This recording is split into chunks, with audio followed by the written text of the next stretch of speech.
Commander-in-Chief, Eastern Naval Command, I extend a warm welcome to the esteemed members of the media to the Navy Day Media Press Conference.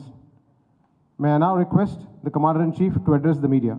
It's a pleasure to welcome you all on this annual Navy Day press conference. And at the outset, I would like to extend my warmest greetings to each one of you on this occasion. The Navy Day is celebrated with great pride by all of us in the Indian Navy, and we are glad to share our celebrations with the people of India all across the world. This is also the day that we solemnly remember the sacrifices of our martyrs who laid down their lives in service of our nation. They remain in our hearts and motivate us to do our duty selflessly.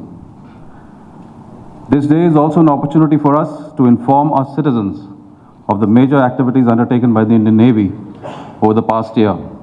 Therefore, in the next 20 minutes or so, I will provide you a brief on what the East Naval Command has been doing since the last Navy Day and why we are doing it. First and foremost, it must be understood that the waters that engulf India are important to India's security and future economic growth. India's coastal regions house around 25% of India's population. Fisheries and aquaculture contribute to about 7% of the country's total food production, and India's fish catch has seen an increase by over 30% in the last 5 years. We have oil exploration areas off both our coastlines that are critical to our energy needs. Most importantly, 90% of our trade by volume and over 70% of our energy needs pass through the Indian Ocean.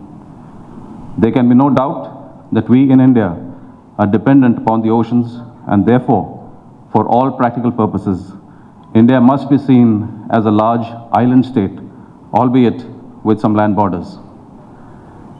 We are witnessing rapid infrastructure development along the coast under the Sagarmala project. In the last 10 years, there has been capacity augmentation by over 65% across all major ports, leading to an impressive 87% rise in the cargo handling capacity. As India grows, these numbers will only increase. Further, as our resources on land deplete, the blue economy component that aims to sustainably harness the offshore resources will gain prominence.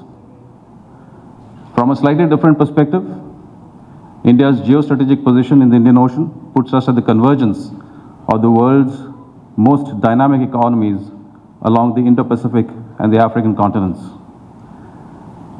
The Indo-Pacific region is home to 65% of the world's population, generates 62% of the world's GDP, and accounts for close to 60% of the global trade. 9 of the 10 busiest ports and 7 of the top 10 export destinations of the world are in the Indo-Pacific.